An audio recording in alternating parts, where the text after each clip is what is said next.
Yang di bawah adalah tempat setelah kebakaran dan sudah dilakukan olah TKP awal.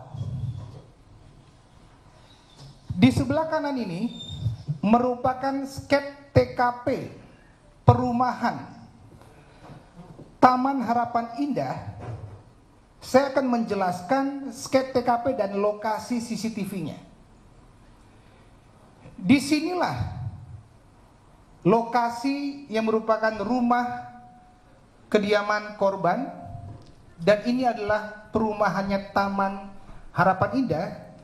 Dan saya menunjukkan ada beberapa CCTV yang kita ambil, yang berwarna merah CCTV-nya tidak berfungsi, yang berwarna hijau inilah yang membuat terang menderang suatu tindak pidana yang kita ungkap saat hari ini.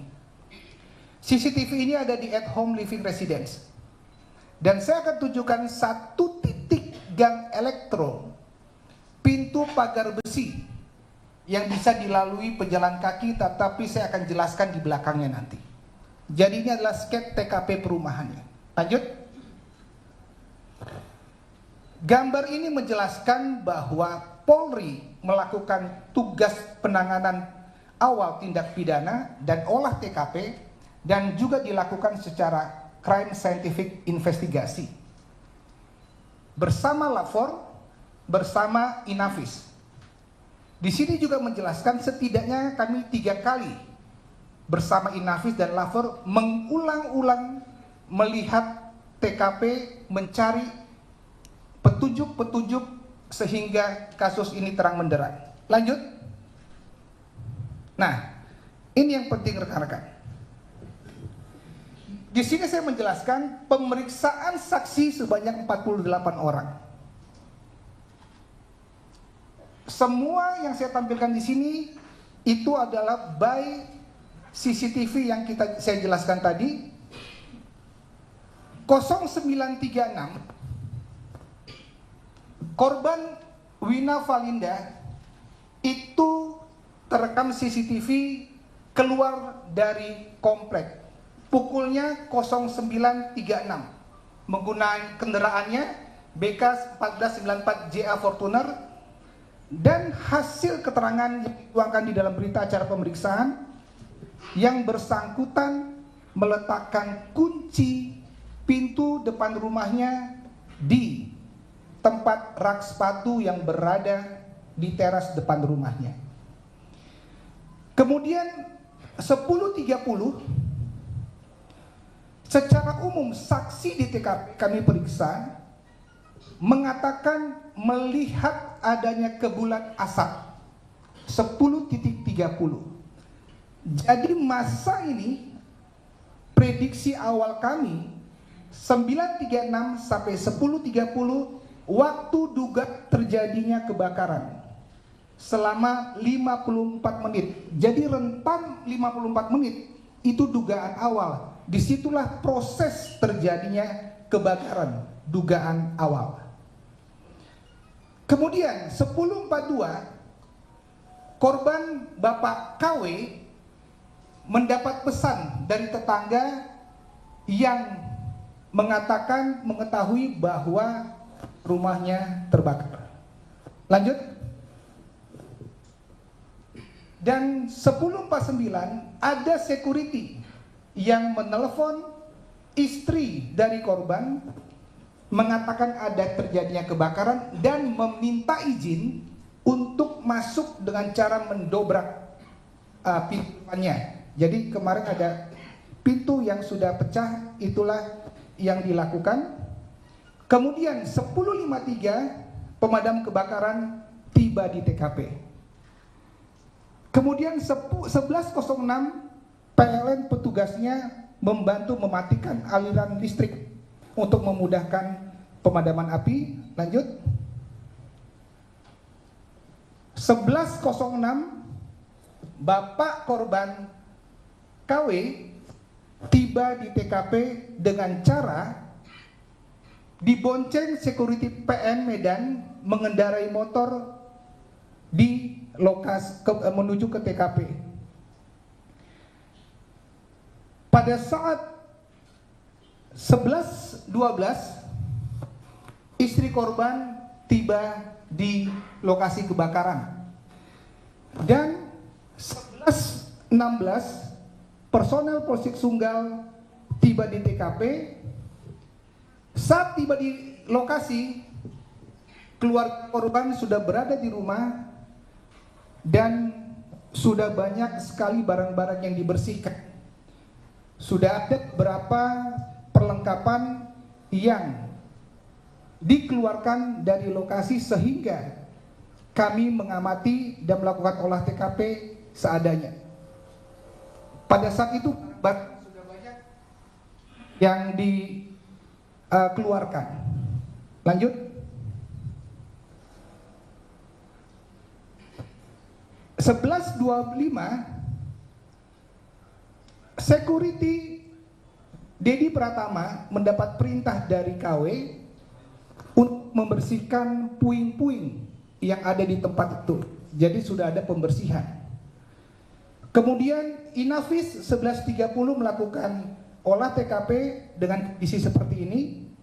Kemudian P3SU juga melakukan pembersihan yang ada. Lanjut. Nah, di sini menjelaskan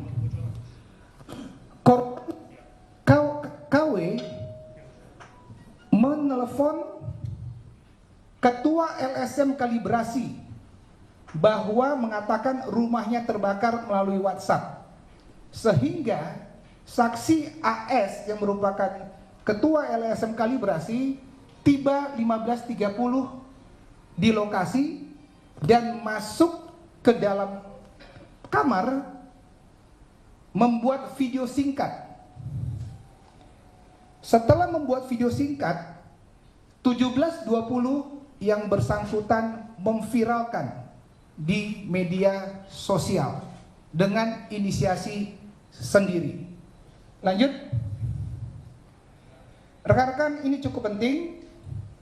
Pantauan CCTV potensial suspek. Diulang dulu. Ini potensial suspek kita. Dia masuk yang ini belakang. Stop. Masuk ke dalam selama 7 menit. Nanti saya jelaskan posisinya kemana. Tapi di sini dipotong. 10.07 masuk ke gang nanti yang tembusnya ke pintu belakang tadi. Selama 7 menit. Lanjut.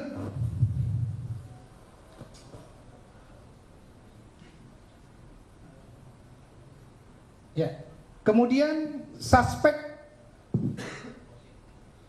tidak langsung ke perumahan, tetapi dia berkeliling-keliling dulu di jalan besar itu sambil mengamati. Lanjut. Bukan. Terus saja, terus. Ya. Diamati. Ternyata potensial suspek tidak langsung masuk ke perumahan, mengamati di posisi yang ada CCTV tadi. Selama beberapa menit langsung menuju ke pintu masuk perumahan. Tetapi melihat ada penjaga di sana sehingga dia memutar kembali. Memutar kembali, terlihat hasil pemeriksaan di dalam berkas perkara yang bersangkutan mengatakan memastikan agar rencananya tidak gagal, dan akhirnya masuk ke dalam pintu masuk rumahan pukul 10.17. Berdasarkan CCTV dia 10.17, sehingga kami bisa mengecilkan waktu dugaan kebakaran tersebut. Lanjut. Di sini 10.32 suspek keluar setelah melakukan tindakannya dan kencang sekali. Di sini dilakukan kembalinya adalah 10.32. Jadi potensial suspek masuk ke perumahan 10.17 dan keluar adalah 10.32, sehingga penyidik mampu mengecilkan waktu dugaan kebakaran selama 15 menit. Jadi 15 menit itulah yang krusial tersangka melakukan pembakaran. Saya ulangi, di dalam 15 menit itulah krusial tersangka melakukan pembakaran dengan sengaja. Lanjut. Saya akan menjelaskan timeline persiapan proses kebakaran di sini. Ya. Pukul 10, ini sebelum terjadinya kebakaran, tersangka yang sudah kita tetapkan sebagai tersangka, potensial suspek itu FA, merencanakan membakar rumah hakim dengan mengatakan kepada si Mamora, yang itu menjadi tersangka 2 nantinya, mau kurampok rumah bos itu dan kubakar rumahnya. Jadi tanggal 30 Oktober pukul 10.00 sudah ada perencanaan dari tersangka pembakaran FA. Kemudian lompat ke tanggal 4-nya November, itu adalah waktu terjadinya tindak pidana. 07.00 tersangka pergi dari rumahnya. 7.30 tersangka membeli Pertalite di Pertamini Delitua. 07.30. Kemudian 08.30 tersangka berangkat ke PN Pengadilan Negeri, minum kopi dan menemui security atas nama DP untuk menanyakan keberadaan Pak Hakim ada di mana, korban. Jadi tersangka memantau keberadaannya Pak Hakim ada di mana. 9.30 tersangka berangkat dari Pengadilan Negeri Medan menuju komplek THI, yaitu adalah TKP tersebut. 10.07, nah, tersangka memantau TKP dari titik belakang tadi yang saya sebutkan tadi, yang dia ada 7 menit dia membelok. Ternyata tersangka memantau, tetapi tidak langsung melakukan tindak pidana pembakaran. Memantau dan kembali lagi ke jalan besar. 10.15 tersangka berhenti, ya, di CCTV tadi, kemudian masuk langsung ke TKP. Lanjut. Nah, stop dulu. Tadi saya mengatakan bahwa waktu dugaan kebakaran sudah kita perkecil. Waktunya hanya 15 menit. 15 menit dari 10.17 sampai dengan 10.32. Di sini penyidik melakukan simulasi yang dilakukan oleh tersangka itu sendiri. Kami ingin melihat cocok tidak durasi waktu 15 menit ini dengan tersangka membakar dengan barang pengganti. Kami menempatkan ada lemari dan baju-baju digantung di dalamnya sesuai dengan aslinya. Silakan. Ini tersangka itu sendiri, tersangka FA. Kau tutup nggak tempat itu? Pintunya? Enggak? Pintu tutup. Tutup ya? Tutup. Tutup. Tutup. Tutup yang mana? Tutup. Faktanya pintu lemari ditutup setelah dibakar. Posisi di 1 menit 36 detik, posisi api sudah sebesar ini kemudian di sini. Di 5 menit api sudah hampir membakar seluruh lemari kemudian di sini.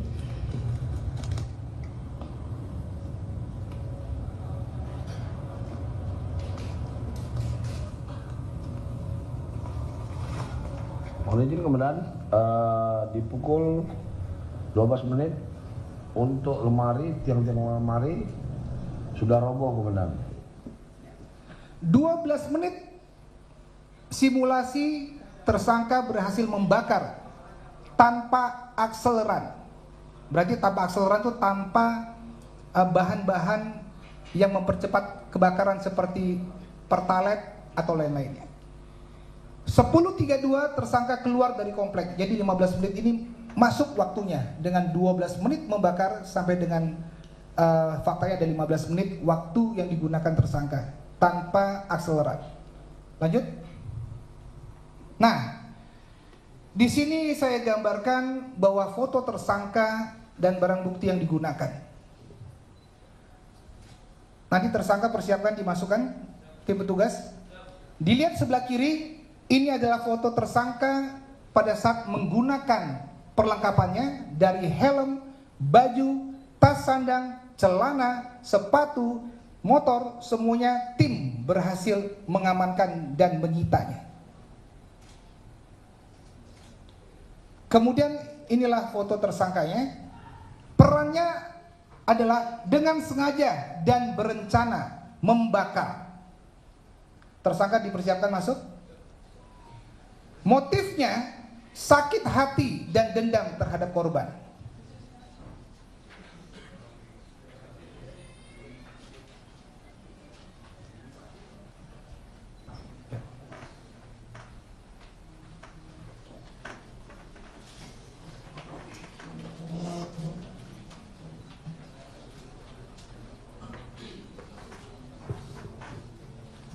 Tersangka pembakaran FA adalah tersangka yang paling kiri sini. Lanjut. Nah, rekan-rekan bisa lihat di sini. Waktu tersangka membakar. Saya akan jelaskan. Geser dulu.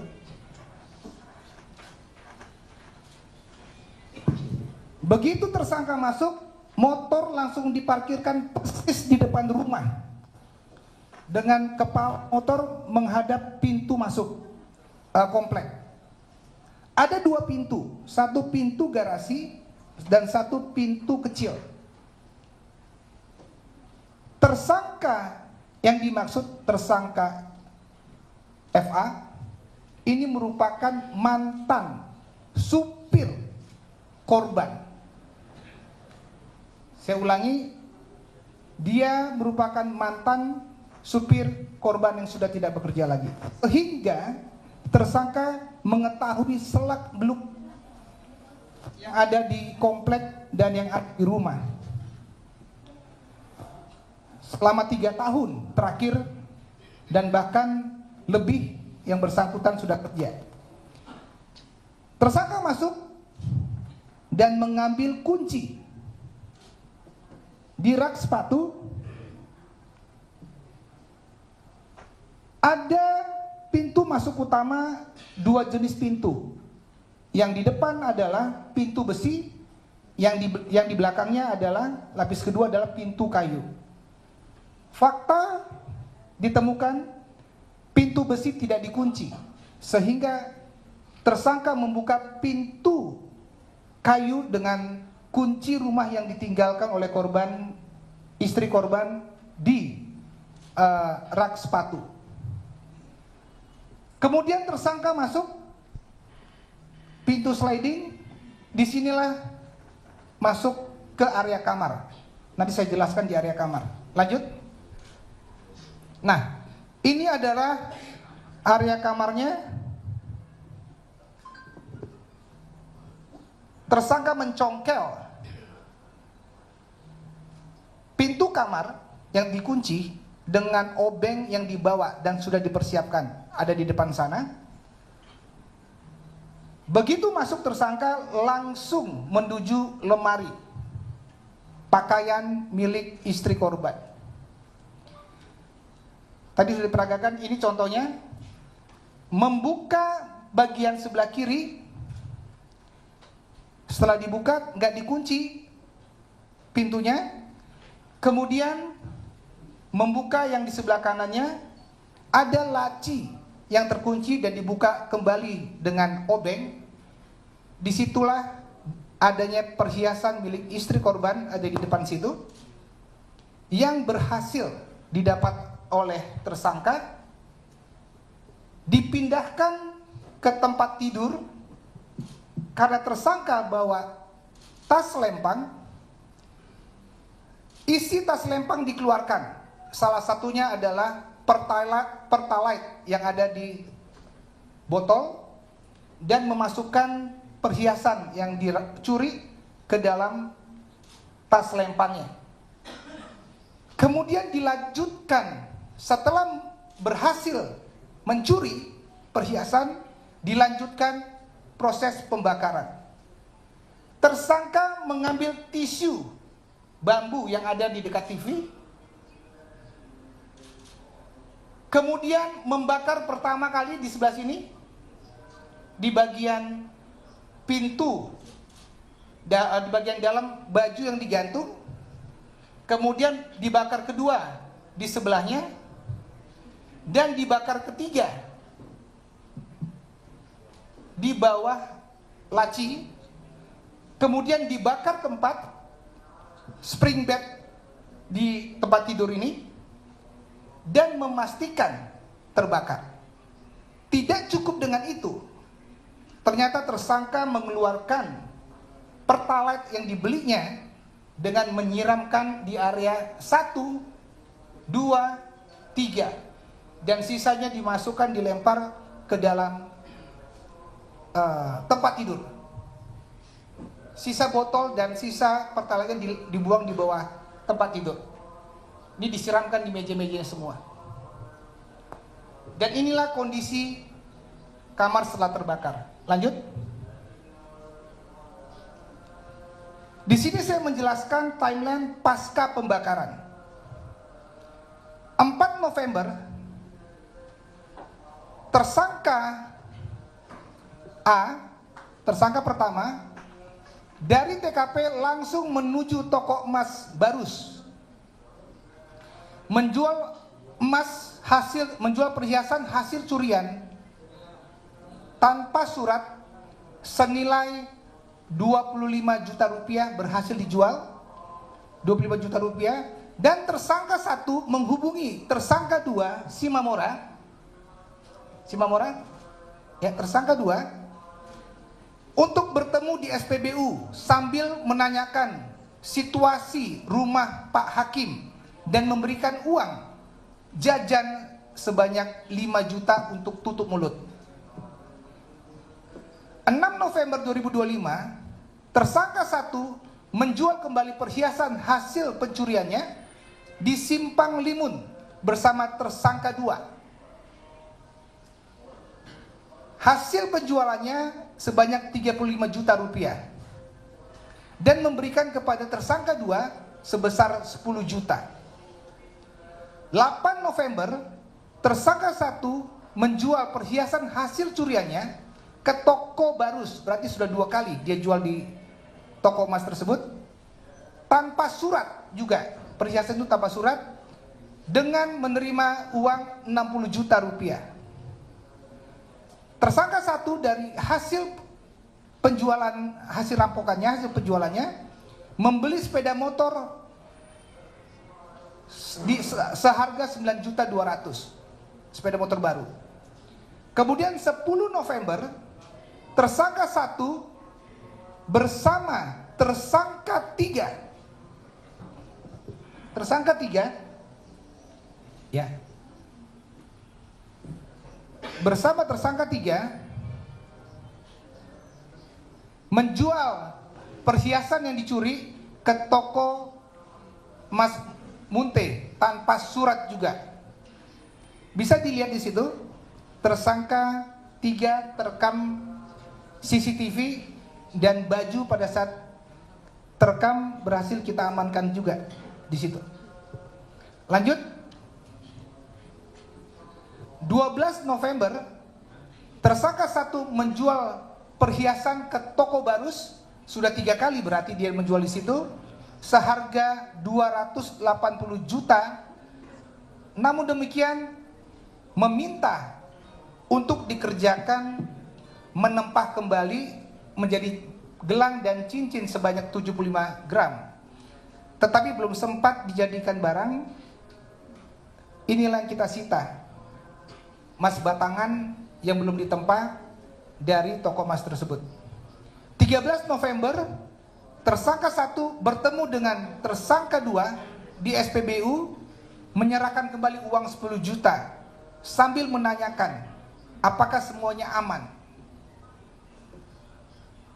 Ternyata tersangka 2 itu memiliki kedekatan juga dengan korban Hakim, sehingga tersangka 1 ini sering menanyakan bagaimana perkembangan situasi pasca pembakaran di TKP, bagaimana perkembangan keluarga korban. Tanggal 14 November, puji Tuhan, tersangka 1 berhasil diringkus oleh tim kita beserta dengan barang bukti lengkap dan sempurna. Lanjut. Inilah barang bukti hasil kejahatannya yang disita dari tersangka 1. Motor nanti ada di bawah. Cincin yang diserahkan kepada istri tersangka dan hasil uang sebanyak sekitar berapa ya? 200 juta. Dan kita mengamankan buku-buku rekening yang ada, buku rekening atas nama istri, buku rekening atas nama anak, dan baru dibuka dan uang hasil kejahatan dimasukkan ke situ. Lanjut. Ini adalah tersangka 2. Perannya adalah mengetahui rencana pencurian dan pembakaran, menerima hasil kejahatan 25 juta rupiah, dan ikut serta menjual hasil pencurian emas bersama tersangka 1.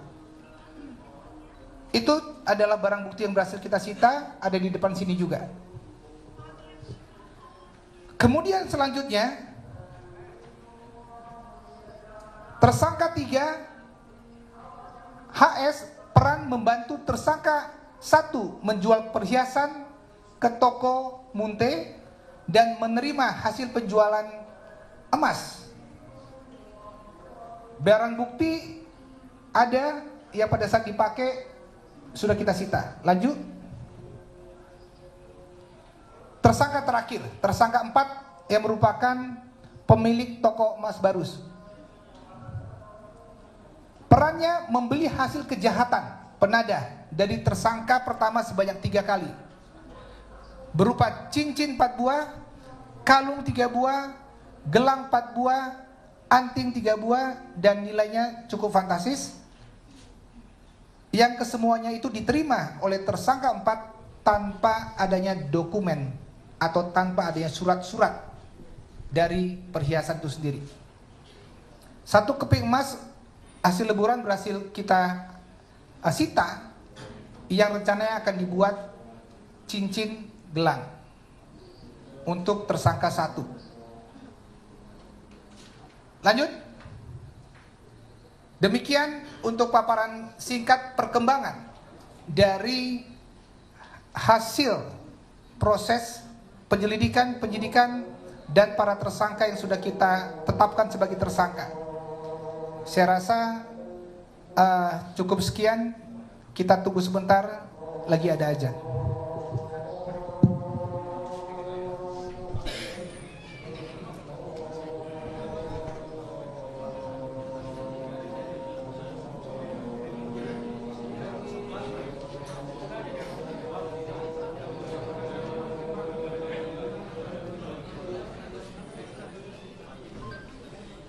Halo Mas. Halo Mas.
Halo Mas, ya Mas.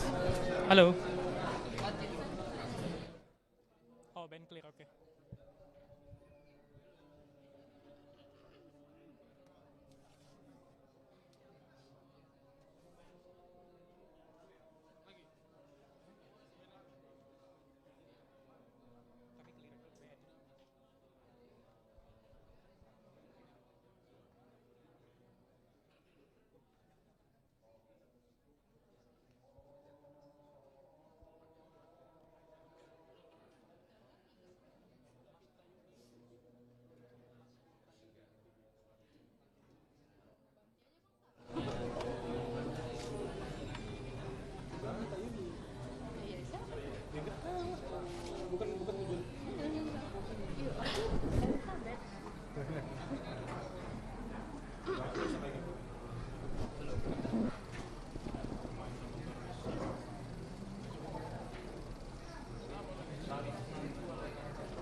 Sana, baju keren.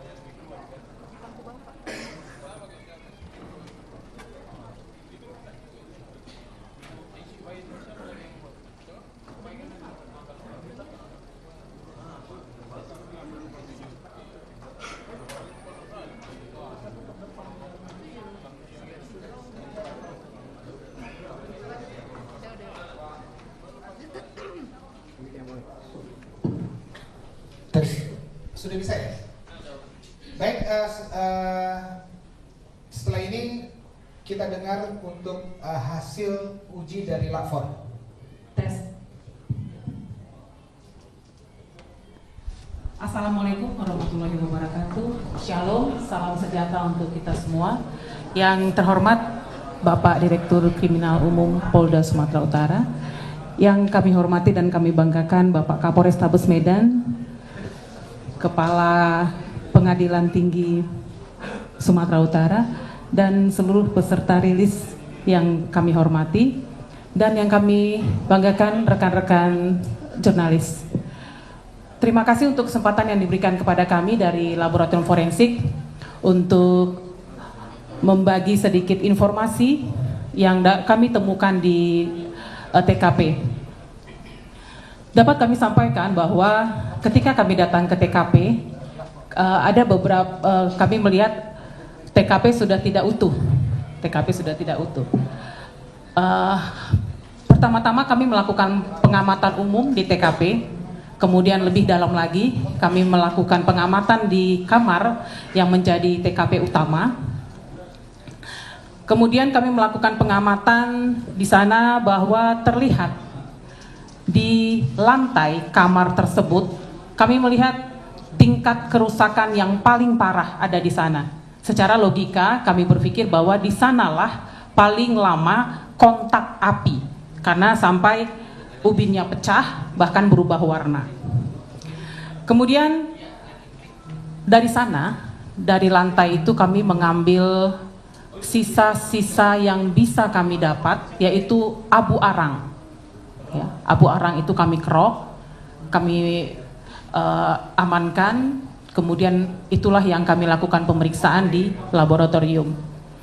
Ketika dilakukan pemeriksaan, pada kesempatan pertama itu kami melakukan dengan instrumen yang namanya gas kromatografi mass spectrophotometer. Itu adalah instrumen yang mutakhir, yang paling cocok untuk metode pemeriksaan bahan bakar. Nah, di sana kami menemukan ada fraksi gasoline. Gasoline, ya, gasoline itu adalah bahan bakar yang susunannya rantai-rantainya itu disusun oleh hidrokarbon. Jadi unsur hidrogen dan unsur karbon. Ini adalah unsur yang umum ditemukan pada bahan bakar. Jenisnya adalah gasoline. Gasoline itu adalah hidrokarbon yang secara populer dikenal sebagai bahan bakar jenis Pertamax atau Pertalite. Ya. Seperti tadi pernyataan Bapak Kapolrestabes bahwa ada beberapa kali kunjungan ke TKP, kemudian kami melakukan pendalaman pada kunjungan yang kedua, tetap mengambil sisa-sisa abu arang yang ditemukan di TKP. Kemudian ini kami bawa ke laboratorium dan match, isinya sama dengan gasoline juga. Nah, kesimpulan kami adalah bahwa ketika di TKP ditemukan bahan bakar yang tentunya tidak harus ada di sana, maka kuat indikasinya kebakaran itu adalah disengaja. Selanjutnya, kami juga mendapat kiriman dari penyidik, kiriman berupa celana yang terakhir digunakan oleh tersangka saat melakukan tindakan pembakaran. Kami melakukan pemeriksaan juga di sana bahwa ditemukan fraksi gasoline pada celana yang digunakan. Demikian kira-kira pernyataan informasi yang dapat kami berikan dari laboratorium forensik. Selanjutnya kami serahkan kepada Bapak Kapolrestabes. Kita dengar dari Ketua PT. Terima kasih. Bismillahirrahmanirrahim. Assalamualaikum warahmatullahi wabarakatuh. Salam sejahtera bagi kita semua. Salam. Om Swastiastu, Namo Buddhaya, salam kebajikan. Yang sangat saya hormati dan saya banggakan Bapak Kapolrestabes Medan, dan yang saya hormati dan saya banggakan Bapak Dir Deskrimum, ya. Dan saya hormati dan saya banggakan Ibu dari Lapor, dan yang saya hormati dan saya banggakan Kasat Reskrim. Pertama-tama kita panjatkan puji syukur kehadirat Allah yang Maha Kuasa atas limpahan rahmat dan hidayahnya pada kesempatan sore hari ini kita diberi kesehatan dan kesempatan.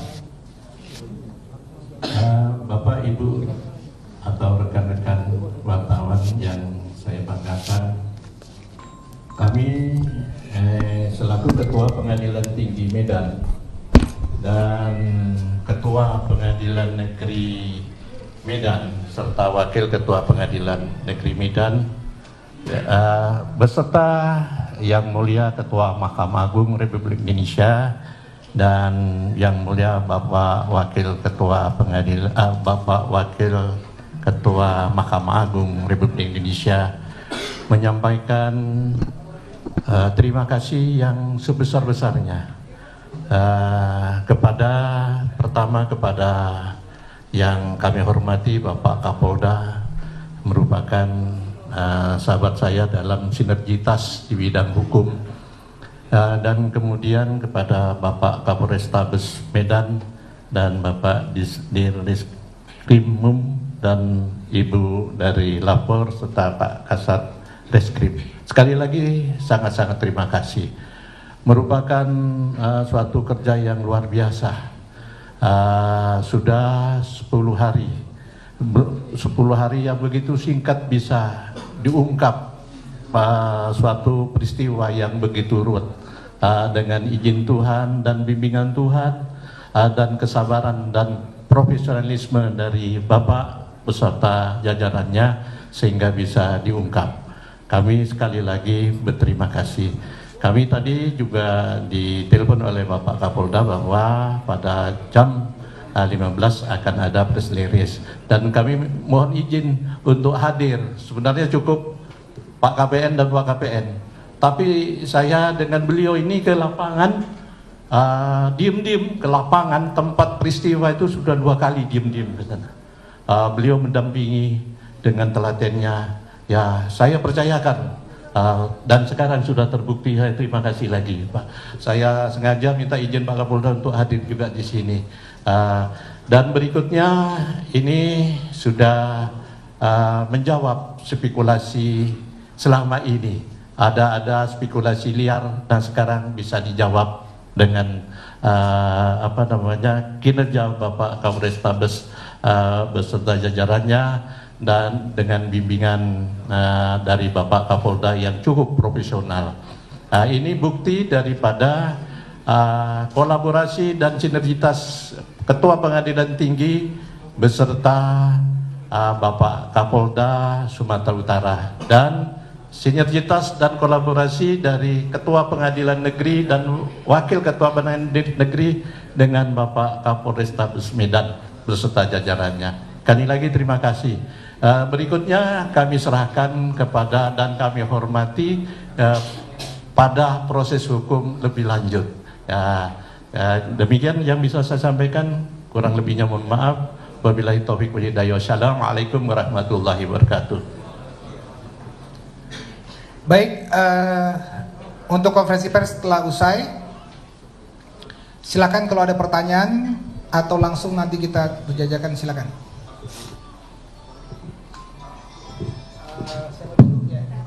Pak, perkenalan semuanya, saya Binta dari Detikom. Mungkin ada beberapa hal yang perlu saya perjelas lagi ya Pak. Di situ kan tadi dijelasin bahwa motif pelaku ini membakar kemudian merampok rumah tersebut karena sakit hati ya kepada korban. Mungkin boleh lebih dirinci lagi itu sakit hatinya karena apa? Kemudian kan dia ini mantan pekerja ya. Terakhir itu pelaku ini apakah karena dipecat atau memang mengundurkan diri atau seperti apa? Kemudian ada berapa banyak sebenarnya emas yang diambil oleh pelaku dari rumah tersebut, dan selain emas ini barang apa lagi yang diambil dari rumah korban? Terima kasih. Izin Pak Kapolres, pertanyaan saya begini Pak.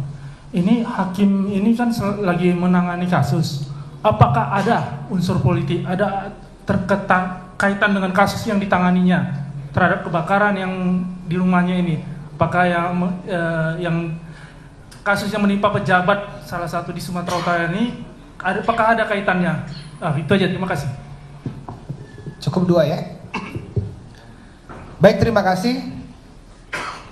Fakta dari hasil proses rangkaian panjang, proses penyelidikan yang mendalam, proses penyidikan yang semuanya itu berdasarkan criminal scientific investigasi, kami melihat dari seluruh hasil keterangan para saksi, kami mempelajari dari bukti digital baik CCTV dan mempelajari, menganalisa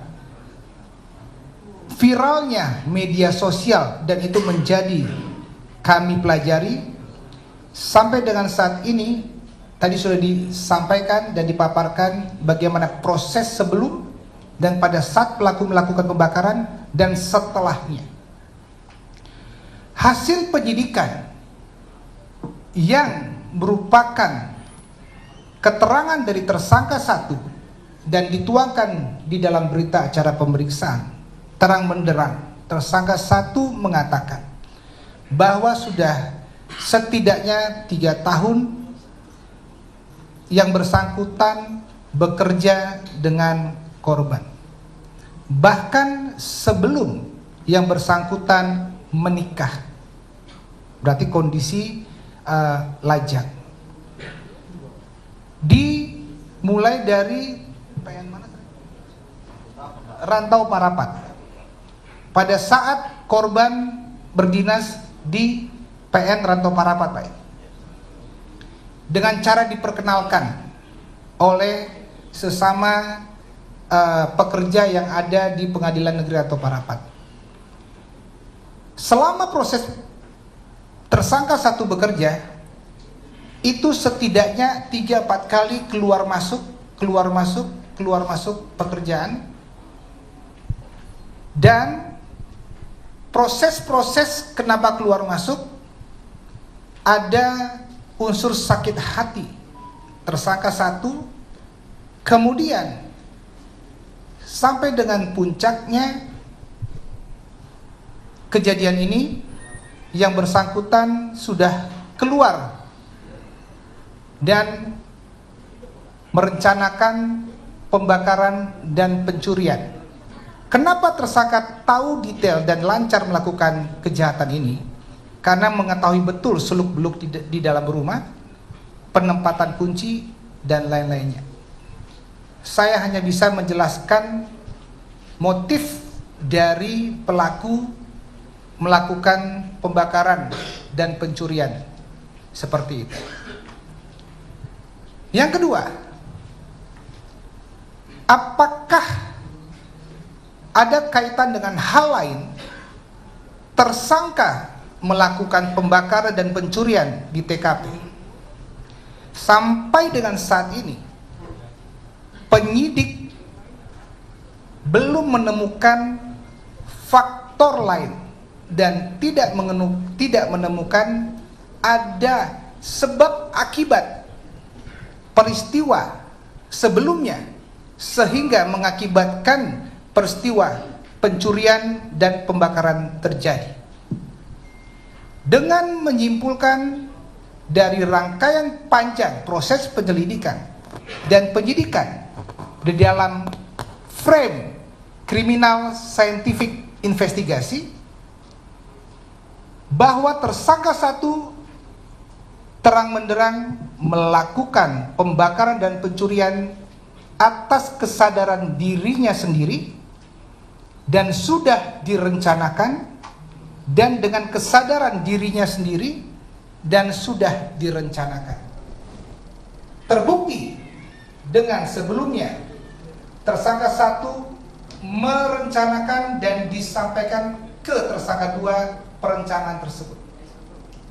Dan terbukti pasca terjadinya tindak pidana tersebut, tersangka 1 menanyakan perkembangan kejadian pasca pembakaran dan kondisi keluarga korban. Itu yang saya sampaikan. Saya rasa cukup ya. Kita nanti akan melihat barang bukti yang ada di bawah. Oke, satu lagi ya, terakhir ya. Baik, nanti saya sebutkan setelah ini ya. Cukup? Satu lagi ya. Ada mau nanyakan ke Pak Hakim juga gak apa-apa nanti. Yang Adis tadi Pak, mungkin bisa lebih dirinci. Bukan dia sakit hati misalnya, apakah dia karena dipecatkah atau ada hal yang lebih privat. Nah, dan dia itu terakhir bekerjanya itu kapan? Yang kedua Pak, yang hamonangan Pak, itu seberapa dekat dia sama hakim tersebut sehingga bisa memberikan informasi terkait dengan keberadaan hakim? Apakah dia sakral di sana, permasalahan atau di mana? Baik, untuk motif tadi saya sudah jelaskan, saya rasa sudah clear.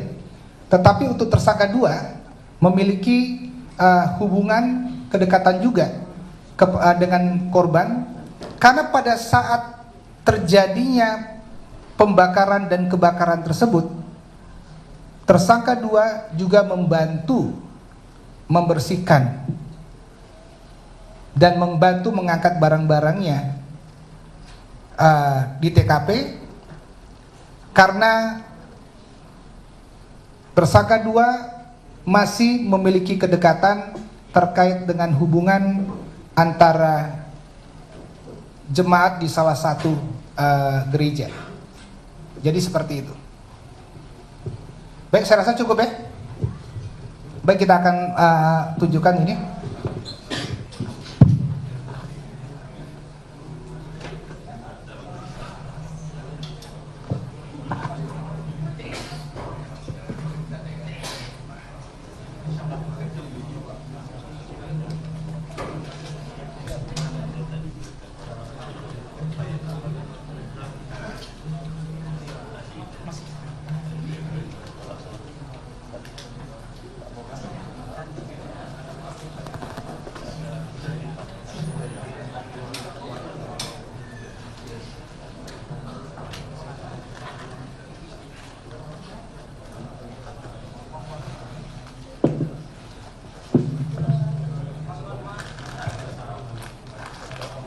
Celana yang dipakai oleh tersangka, tadi lapor juga sudah mengatakan bahwa celana ini mengandung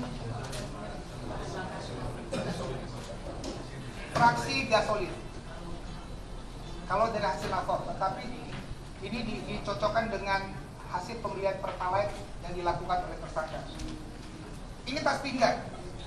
Tas pinggang ini yang dibawa oleh tersangka. Di sini ditaruh persiapan gasolin tersebut, pertalite, dan di sini juga hasil perhiasan korban dimasukkan. Jadi identik sekali dengan di CCTV.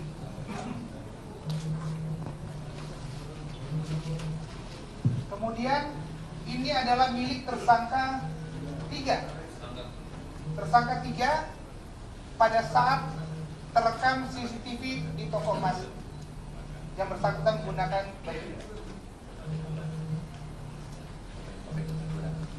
Ini adalah alat yang digunakan untuk kejahatan mencongkel dan membakar. Ini mancis, ini obeng,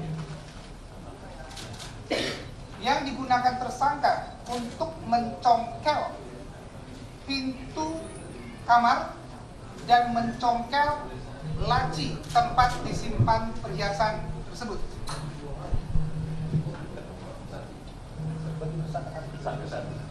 Ini baju tersangka 1. Dan ini adalah helm yang digunakan tersangka 1. Bisa dilihat ini keseluruhan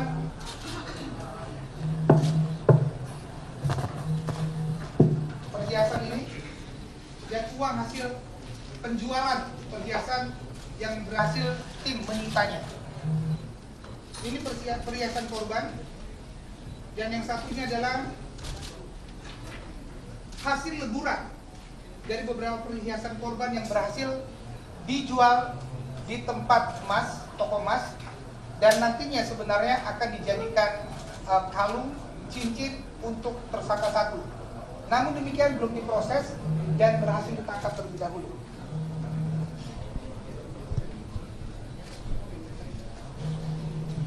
Oke, kita foto.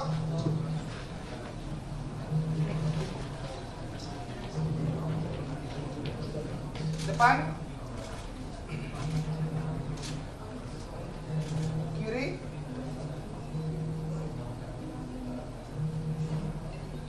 kanan. Oke, baik, saya rasa cukup ya.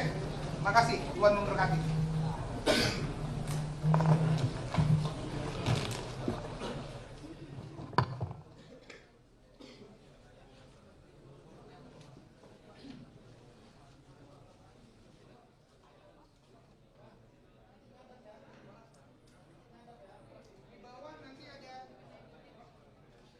Di bawah ada motor hasil curian dan alat kejahatan digunakan. Nanti di saat turun tersangka silakan dibawa ke bawah.